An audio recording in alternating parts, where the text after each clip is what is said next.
जय भोलेनाथ। हर हर महादेव। वृश्चिक राशि, आप सबका बहुत बहुत स्वागत है। मित्रों, आने वाले समय में घर में होगी पैसों की बारिश, जिसकी वजह से जो भाग्य में नहीं वो भी मिलेगा। मित्रों, कई जातक हमसे यह सवाल पूछते हैं, उनके मन में यह उत्सुकता रहती है, क्या हमारी कुंडली में राजयोग है या नहीं है। आज के इस वीडियो में हम आपको एक ऐसी सरल विधि बताने जा रहे हैं जिसका उपयोग करके आप स्वयं यह पता लगा लेंगे कि आपकी कुंडली में राजयोग है या नहीं है। इसके साथ साथ दोस्तों, आज के इस वीडियो में हम आपके जीवन काल के बारे में हर एक बात के बारे में चर्चा करने वाले हैं। क्यों आपके जीवन में इतनी समस्याएं चल रही हैं? हम काफी लंबे समय से यह देखे चले आ रहे हैं कि आपके जीवन में समस्याओं का अंत नहीं हो रहा है। खासतौर से रुपए पैसे को लेकर समस्या बहुत अधिक बढ़ गई है और रिश्ते नातों में भी उथल पुथल मची हुई है।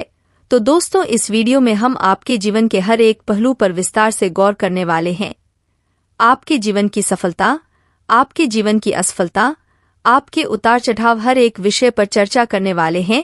और इससे भी महत्वपूर्ण यह बात है कि जिन लोगों की कुंडली में राजयोग नहीं है, उन्हें राजयोग का सुख कैसे प्राप्त होगा, इस विषय पर भी हम चर्चा करेंगे। तो वीडियो को पूरा देखना, शुरू से लेकर अंत तक वीडियो के हर एक भाग को गौर से देखना है और समझना। वीडियो में बहुत ही गहरी बातें बताई जा रही है, तो वीडियो को आपको पूरा देखना है। और आपसे एक निवेदन है कि चैनल को सब्सक्राइब करना भी ना भूले और कमेंट में पूरे भक्ति भाव के साथ जय मां भद्रकाली लिखना भी ना भूले। माता आपका कल्याण करेंगी। चलिए दोस्तों, वीडियो की शुरुआत करते हैं। भगवान श्री कृष्ण के एक बहुत ही सुंदर विचार के साथ यह आपको एक नई ऊर्जा और प्रेरणा भी देगा। तो दोस्तों, भगवान श्री कृष्ण कहते हैं कि एक ऐसा इंसान जो अपने जीवन की किसी भी सफलता या फिर किसी भी असफलता से विचलित नहीं होता, ना ही शोक मानता है और ना ही खुशियां मनाता है, तथा अपने जीवन के हर एक कर्म को ईश्वर को समर्पित करता है। किसी भी कर्म के लिए उसके दिल में लालच नहीं होता, कोई भी इच्छा नहीं होती, और इससे भी महत्वपूर्ण बात है, उसके द्वारा किए गए कार्य से किसी को भी हानि नहीं होती, तकलीफ नहीं पहुंचती। ऐसा इंसान सचमुच में कर्मयोगी है और उसके द्वारा किया गया हर एक कर्म एक योग है, यानी कि ईश्वर से जुड़ाव है। हर एक कर्म उसके ईश्वर के लिए होते हैं और उसे ईश्वर के नजदीक ले जाता है। ऐसा इंसान ही भगवान का सच्चा भक्त कहलाने के लायक होता है और उसे ही जीते जी और मृत्यु के बाद भी स्वर्ग की प्राप्ति होती है। तो भगवान श्री कृष्ण यहाँ पर यह कहना चाह रहे हैं कि जब इंसान स्वयं अपना मालिक बनता है और सब कुछ खुद ही करना चाहता है, तो हर एक घटना उसे बहुत प्रभावित करती है और ऐसी स्थिति में उसका जीवन नर्क के समान हो जाता है। बेहतर यह होगा कि इंसान को यह स्वीकार कर लेना चाहिए कि यह संसार भगवान के द्वारा बनाया गया है, वह स्वयं भी भगवान के द्वारा बनाया गया है। उसके जीवन में जो कुछ भी घट रहा है वह स्वयं भगवान की इच्छा से हो रहा है, वह माध्यम मात्र है। वह कोई भी कर्म करेगा वही फल प्राप्त होंगे। ऐसे में उसे जो भी कर्म का फल मिलेगा उसे वह ईश्वर का प्रसाद समझकर उन्हें स्वीकार कर लेगा और उसके जीवन में कोई भी कष्ट नहीं रहेगा, क्योंकि उसके जीवन में संतुष्टि का भाव उत्पन्न हो जाएगा। और जो इंसान अपने जीवन में संतुष्टि के साथ जीता है, उसका जीवन ही सफल है और स्वर्ग के समान है। दोस्तों, यदि आपको भगवान श्री कृष्ण का यह सुंदर विचार अच्छा लगा है तो कमेंट में जय श्री कृष्णा, राधे राधे अवश्य लिखें और वीडियो को एक प्यारा सा लाइक करना ना भूले। चलिए दोस्तों, वीडियो की शुरुआत करते हैं। बहुत सारे लोग हमसे यह प्रश्न पूछते रहते हैं कि हमारे जीवन में इतनी समस्याएं आखिर क्यों है। रुपए पैसे को लेकर समस्याएं बनी रहती हैं, रिश्ते नातों में भी उतार चढ़ाव बने रहते हैं, कभी स्थिरता नहीं आती है, उद्योग धंधे सारे ठप पड़े हैं, पैसा जहां भी लगा दो वापस आता ही नहीं है, डूब ही जाता है। किसी को यदि उधर भी पैसा दे दिया तो कभी भी वापस नहीं आता, वापस देने की स्थिति कभी बनती नहीं है। जी हाँ दोस्तों, यदि आपके जीवन में भी कुछ ऐसी स्थितियां चल रही है तो यह वीडियो केवल आपके लिए है। यदि आपको धन दौलत की समस्या है, रिश्ते नातों में भी यदि आपको केवल और केवल निराशा हाथ लग रही है, आपका जीवन भी उतार चढ़ाव से भरा हुआ है, तो यह वीडियो केवल और केवल आपके लिए है। दोस्त, पहले हम इस विषय पर चर्चा करेंगे कि आपके जीवन में रुपया पैसा क्यों नहीं आ रहा है, रुपए पैसे को लेकर दिक्कतें क्यों बनी हुई है। लेकिन उससे पहले दोस्तों, हम आपको बता दें कि आपकी ग्रहों की स्थिति अच्छी बनी हुई है, आपके ग्रहों की तरफ से आपको कोई भी परेशानी नहीं है। तो फिर आपके मन में यह सवाल उठेगा कि फिर ऐसी कौन सी समस्या है जो आप अपने जीवन में इतने दुखी है, परेशान है, आपके धंधे व्यापार चल नहीं पा रहे हैं, रुपए पैसे की इतनी दिक्कत क्यों बनी हुई है? तो दोस्तों हम आपको बता दें कि कई बार ऐसा होता है कि जो जीवन में समस्याएं चल रही हैं उनके कारण दूसरे ना होकर हम स्वयं भी हो सकते हैं, यानी हमारे स्वयं के द्वारा की जाने वाली कुछ गलतियां होती हैं जिनकी सजा हमें मिल रही होती है, जिनके बदले में हमें कष्ट मिल रहे होते हैं। जी हाँ दोस्तों, और आपके साथ तो अक्सर ऐसा होता है कि आपको अक्सर अपने लोगों से ही धोखा मिलता है, आपके अपने ही आपका शोषण करते हैं, आपकी परेशानियां बढ़ती रहती हैं और प्रेम के मामले में भी आपकी राशि के जातक अक्सर धोखा खाते हैं, अक्सर परेशान रहते हैं, या तो आप लोगों को सच्चा प्रेम कभी मिल ही नहीं पाता है, और यदि मिल भी जाता है उसमें इतनी रुकावटें आती हैं कि कभी कभार रिश्ता समाप्त होने की स्थिति बन जाती है। तो दोस्तों हम आपको बताएंगे कि आपके द्वारा कौन सी ऐसी गलतियां की जा रही है जिनकी वजह से आपके जीवन में सारी समस्याएं चल रही है। कहीं ना कहीं उसके लिए आप स्वयं ही जिम्मेदार हैं। दोस्तों हमें यह स्वीकार करने में कभी झिझक नहीं होनी चाहिए कि गलती हमारी भी हो सकती है। तो दोस्तों ध्यान से सुनिए कि सबसे पहली गलती आपकी क्या है। हम आपको बता दें कि आपकी सबसे पहली गलती जो आपकी सफलता की सबसे बड़ी बाधक है वह है कि आप अपने आसपास नकारात्मक वातावरण हमेशा बनाकर रखते हैं। जी हाँ दोस्तों, आप माने या ना माने लेकिन यह बात 100% सत्य है। लेकिन कैसे, यह हम आपको बताते हैं। तो दोस्तों आपकी सबसे बड़ी गलती है कि आप बात बात पर क्रोध करते हैं, और यदि आप क्रोध कर नहीं पाते हैं तो गुस्सा आपके मन में भरा रहता है। फिर वह गुस्सा किसी ऐसे इंसान पर निकलता है, खासतौर से आपके अपनों पर, आपके परिवारजनों पर निकल जाता है, जिससे कि आपके परिवार का माहौल भी दूषित हो जाता है और आपका स्वयं का मन भी जब उस गुस्से को संचित करके रखता है, जब अपने मन में आप उस गुस्से को रखते हैं तो आपका मन भी दूषित होता है। इससे आपके आसपास एक नकारात्मक वातावरण तैयार होता है, आपके परिवार का माहौल भी नकारात्मक हो जाता है। अब दोस्तों आपको यह याद रखना होगा कि यदि आप नकारात्मक वातावरण अपने आसपास रखेंगे तो नकारात्मक वातावरण नकारात्मक ऊर्जाओं को ही अपनी ओर आकर्षित करेगा और आपको लगातार कष्ट देता ही रहेगा। जी हाँ दोस्तों, बात कड़वी है पर सत्य है। आपके अंदर थोड़े बहुत अहंकार के अंश भी पाए जाते हैं। अहंकार भी आपके अंदर कहीं ना कहीं अवश्य ही पाया जाता है, जो कि दूसरी सबसे बड़ी वजह बनती है आपके आसपास के वातावरण को बिगाड़ने के लिए, नकारात्मकता को आपकी ओर आकर्षित करने के लिए। जी हाँ दोस्तों, हम जानते हैं कि आप दिन भर अपने कामकाज में व्यस्त रहते हैं, अपनी दुकान पर, अपने व्यापार पर आप दिन भर लगे रहते हैं, कठोर परिश्रम करते हैं, पर आपको सफलताएं प्राप्त नहीं हो पा रही हैं, जिनकी वजह से आप मन ही मन दुखी रहते हैं, थोड़ा बहुत क्रोधित भी रहते हैं, और वही गुस्सा आपका इकट्ठा होता रहता है। और शाम को जब आप अपने घर में आते हैं तो किसी बात पर ही आपके परिवारजनों पर आपका गुस्सा टूट पड़ता है। लेकिन यह गलत है, आप स्वयं भी इस बात को जानते हैं कि यह गलत है और इस गलत को आपको रोकना ही होगा, वरना आपके जीवन में खुशहाली कभी आ नहीं सकती। चाहे कोई भी देवी देवता आप पर कृपा करें और चाहे कोई भी ग्रह आपके पक्ष में क्यों ना हो जाए। जी हाँ दोस्तों, हम आपको बता देंगे, आपको यह गलती स्वीकार करनी ही होगी, और आपको जब यह गलती पता लग जाए तो धीरे धीरे इसमें सुधार करने की कोशिश करें। आप देखेंगे कि परिस्थितियां बदलना शुरू हो जाएंगी। तो दोस्तों अब कुछ जातक ऐसा सोचेंगे कि आखिर क्रोध को कैसे काबू में करेंगे, या मन खराब है तो उसे कैसे संतुलित करेंगे। तो दोस्तों हम आपको एक बहुत ही सरल विधि बताते हैं कि आप जब भी आपको क्रोध आए तो आप एकांत में बैठ जाएं, पद्मासन में बैठे यानी आलथी पालथी मार कर बैठ जाए, रीढ़ की हड्डी सीधी रखें और अपनी बाई नाक से सांस ले, दाहिने नथुने को अपने अंगूठे से रोक ले, बाई आंख से आप गहरी गहरी सांस ले और छोड़े। दोस्तों इसे चंद्र स्वर कहते हैं, और जब आपका चंद्र स्वरूप सक्रिय हो जाएगा तो आपके मन में एक शांति छा जाएगी और आपका क्रोध भी गायब हो जाएगा। जी हाँ दोस्तों, यह हमारे ऋषि मुनियों के द्वारा आजमाया गया है, वह बहुत ही शक्तिशाली उपाय है। वाय से आप भी अपने जीवन में शामिल करें, आपको निश्चित ही फायदा पहुंचेगा। दोस्तों आपको पता है कि आपकी दूसरी गलती है कि आप बहुत जल्दी ही उत्तेजित हो जाते हैं।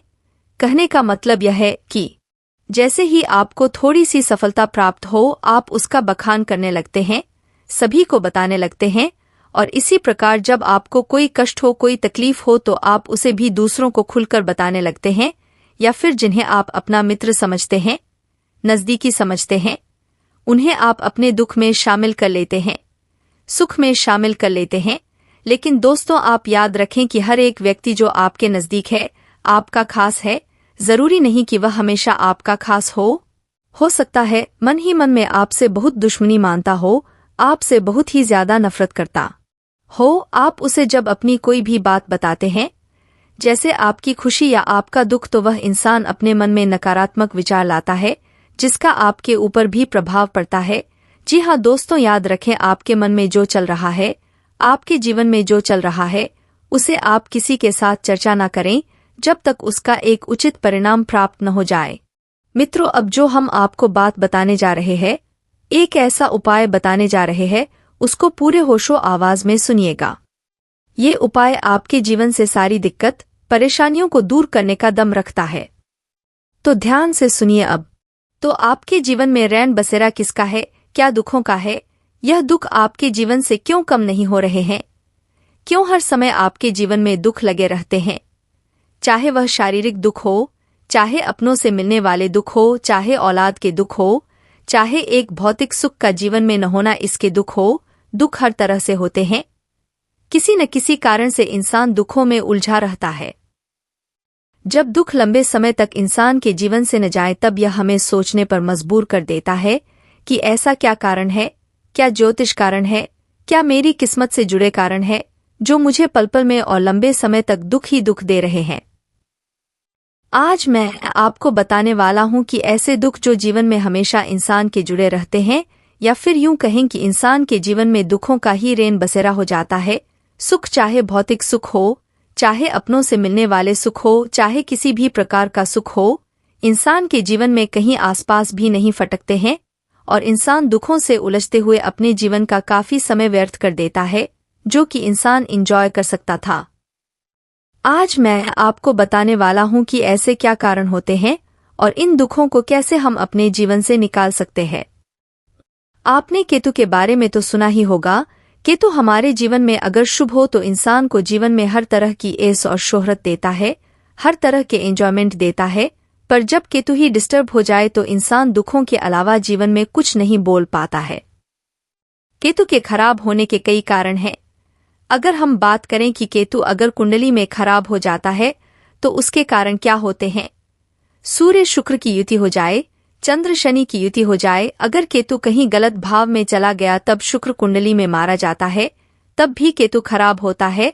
और खराब केतु खराब कुंडली में देखने में तो बहुत अच्छा बैठा हुआ है ऐसा लगता है, पर उस केतु के छुपे छुपाए परेशानियां और लक्षण हमेशा हमें हमारे जीवन में कहीं न कहीं हमें परेशान करती रहती हैं। व्यक्ति चाहता तो बहुत कुछ है कि वो इंसान अपने जीवन में हमेशा सुखों को पाए, दुखों पर जीत हासिल करें और सुखों का आनंद उसके जीवन में, उसके परिवार में खुशियां लेकर आए। पर जब केतु डिस्टर्ब हो जाता है तब ऐसे केस पर लोगों की सलाह भी उल्टी पड़ जाती है, यानी कि वो अच्छे के लिए सलाह देते हैं या फिर कई बार तो अपने फायदे के लिए लोगों को सलाह देते हैं कि आप अपना मकान बेच दो, आप यह कर दो, आप औलाद को बेदखल कर दो। ऐसे ही सलाह में भी इंसान फंस जाता है। जब केतु खराब होता है, इंसान को जो सलाह दूसरे देते हैं वो इंसान को परेशानी में डाल देती है। अब केतु अगर आपको लग रहा है इस तरह से आपके जीवन में दुख दे रहा है, वह शारीरिक दुख दे रहा है। शारीरिक दुखों में सबसे ज्यादा इंसान की हड्डियों में परेशानी की रेट करता है। इंसान के जॉइंट दुखते हैं, इंसान को पेशाब की दिक्कत होती है। यह सब दिक्कतें किडनी, पेशाब, हड्डियां, जोड़, यह सब केतु से देखी जाती है।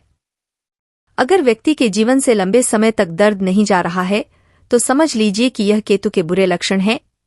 मान लीजिए केतु आपको बुरे लक्षण दे रहा है और आपको यह पहचान भी हो गई है कि केतु अब बुरे लक्षण दे रहा है, तो केतु के उपाय के लिए आपको क्या करना है? कुछ उपाय हैं जो कि केतु के असर को जीवन में आते ही उनको सही करने में काफी ज्यादा हेल्पफुल होते हैं। पहले उपाय की अगर हम बात करें तो वह होता है मछलियों को कुछ न कुछ देने का उपाय। आपके यहाँ कोई नदी नहर है तो आप वहां जाइए, मछलियों को 7 अनाज के आटे से बनी हुई गोलियां डालिए। आप किसी से सलाह लेने से पहले आपको पता है केतु आपका खराब है, बुरे लक्षण दे रहा है, तो कोई भी काम करने से पहले अपने आसपास कोई नदी, नहर, नाला तलाश लीजिए जहां पर मछलियां हो।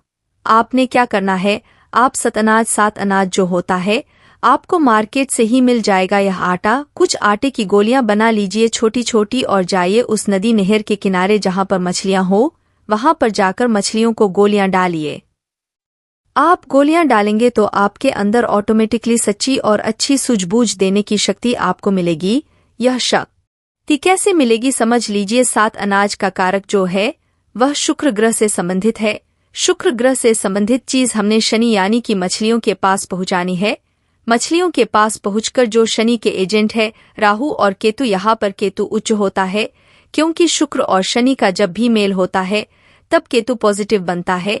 यह आपको एक अच्छी सूझबूझ देने में काम करेगा। हो सकता है कि आपको पहली बार में ही इस उपाय के इफेक्ट दिखाई दे।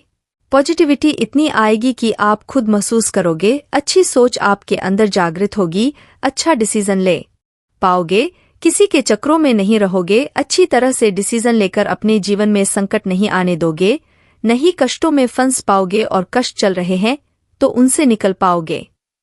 अब दूसरा उपाय क्या होता है, मान लीजिए सूर्य और शनि का योग है तब भी यहाँ पर केतु खराब हो जाता है। मान लीजिए सूर्य शनि आपके कुंडली में खराब है तो ग्रहण के उपाय करते रहिए जैसे कि मैं आपको बताता हूँ। पूजा वाला नारियल, काले सफेद तिल, बादाम, उड़द, इन चीजों को काले कपड़े में लपेट के जल प्रवाह करते रहिए। एक रेमेडी हो गई। जब भी सूर्य और शुक्र कुंडली में इकट्ठे हो तब ऐसे केस में यह दिक्कत बहुत ज्यादा देता है। औलाद की दिक्कतें दे सकता है, आपकी शरीर की दिक्कत दे सकता है। ओवल केतु को डिस्टर्ब करने वाला यह योग होता है। इस योग के लिए कांसे की कटोरी में लाल गेरू लेके जल प्रवाह करते रहिए कटोरी के सहित, तभी केतु के आपको अच्छे असर देखने को मिलेंगे। अब चंद्र और शनि देखिए, 8 नवंबर को चंद्र ग्रहण पड़ रहा है और चंद्र और शनि की युति जिसकी भी कुंडली में है वह लोग तो यह काम जरूर करें क्योंकि चंद्र और शनि का योग ही केतु को नेगेटिव कर देता है। यह उपाय आपने ग्रहण के समय करना है। पूजा वाला नारियल, काले सफेद तिल और साथ में साबुत उड़द, बादाम, यह सारे काले कपड़े में लपेटकर जल प्रवाह कर आइए। जल प्रवाह नहीं कर सकते तो मंदिर में देकर आइए। इसके साथ साथ अगर हम दुखों की बात करें तो जब किसी इंसान को चोट लगती है, आपने देखा होगा तो बड़े बुजुर्ग क्या करते हैं, हल्दी वाला दूध पिलाते हैं। क्यों पिलाते हैं, कभी आपने सोचा है? जब दुख यानी कि दर्द शरीर में आ गया तो वह केतु है और केतु के दोष दूर करने के लिए चंद्र और बृहस्पति की मदद ली जाती है। चंद्र हो गया दूध, बृहस्पति हो गए हल्दी, यह दिया जाता है ताकि उसके शरीर से वह दुख दर्द कम हो, किसी प्रकार का सेप्टिक न बने, किसी प्रकार से आगे जाकर दिक्कतें न हो। यह लॉजिक होता है कि हम क्रमांक दूसरे ग्रहों को इस्तेमाल करके अपने उस ग्रह की जो प्रॉब्लम आ रही है उसको सही कर रहे होते हैं। अब इसके साथ साथ मान लीजिए आपने केतु को सही करना है तो केतु को सही करने के लिए केसर का तिलक बृहस्पति को उच्च करिए, यानी कि बृहस्पति को अच्छा करे। केसर माथे, जुबान, नाभि, कानों पर भी लगा सकते हैं। इसके साथ साथ एक लहसुनिया रत्न होता है, वह पहन सकते हैं अपने इंडेक्स फिंगर में या फिर सुलेमानी।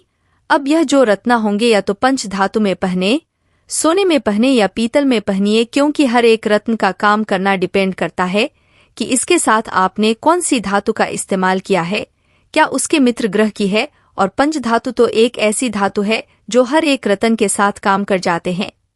किसी भी रत्न के साथ पहन लीजिए, इसका कोई भी साइड इफेक्ट नहीं होता।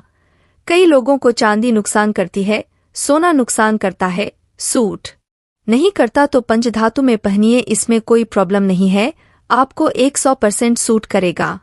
अब इसके साथ साथ केतु को और अच्छा करने का सिंपल तरीका, मान लीजिए आप नहीं ज्यादा उपाय कर पा रहे, नदी नहर नहीं है, तो आप एक काम करिए, एक आंवले का पौधा अपने घर के आसपास कहीं लगा दीजिए। घर में मत लगाइए, घर के आसपास लगा दे या कहीं धर्मस्थान या मंदिर में जाकर लगा दीजिए और उसकी डेली आप सेवा करिए। सेवा कैसे करनी है उसको बढ़ने दीजिए, 4 दीवारी कर दीजिए, जाली लगा दीजिए ताकि वह खराब न हो। उसके ऊपर आप जल चढ़ाते रहिए, जैसे जैसे वह पौधा बड़ा होता रहेगा केतु दूसरे भाव में यानी कि धर्म स्थान में बहुत अच्छे असर देता रहेगा। जो भी दोष होते हैं सही हो जाते हैं। लगाइए, देखिए आपके केतु के दोष कैसे दूर होंगे। या फिर आप आंवला समय समय पर धर्म स्थान में दे सकते हैं, या फिर केला फल जो केले होते हैं। केले का दान आप धर्मस्थान दे सकते हैं। धर्मस्थान में दीजिए क्योंकि यह धर्मस्थान चाहे वह कोई भी जाति, कोई भी धर्म का व्यक्ति है, उसका जो धर्मस्थान होगा वह अपने धर्मस्थान में देगा। चाहे तो पुजारी को भी जाकर दे सकते हैं। पौधा लगा लेने से काफी अच्छे रिजल्ट मिलेंगे। केतु खराब है तो घर में किसी तरीके से आप यह पौधे मत लगाइए। जो ग्रह प्रॉब्लम वाले हैं उनसे संबंधित चीजों को घर में मत लगाइए, नहीं तो वह प्रॉब्लम देंगे। उनको अच्छी जगह शुभ स्थान पर लगाइए। बाहर लगा सकते हैं, लोगों को छाया देगा। उनके जीवन में कोई परेशानी है, उनकी छाव मिलती है। आप प्रकृति के साथ जोड़ते हैं। यह चीजें करिए। नेचुरल तरीके से अपनी परेशानी का हल ढूंढिए और नेचुरल तरीके से किया गया उपाय लंबे समय तक काम करता है। अब आपने इतने उपाय समझ लिए केतु के, और केतु से संबंधित कुत्ते की सेवा तो रह ही गई। कुत्ते की सेवा जितना करेंगे उससे प्यार जागृत करेंगे, अपनापन उसे महसूस होना चाहिए। कुत्ता आपका इंतजार करें और वह कुत्ते जो गली मोहल्ला में होते हैं उनकी सेवा करिए। देखिए उसके अंदर प्यार जागृत होगा, वह आपका इंतजार करेगा। उतना ही केतु शुभ होगा, यानी कि अपने हाथों से उसे वह दीजिए जो उसे पसंद है। ब्रेड, दूध, जो भी, जैसे कुत्ते के बिस्किट आते हैं, कुछ भी ऐसी चीजें दीजिए। देखिए कितने अच्छे रिजल्ट आपको मिलेंगे।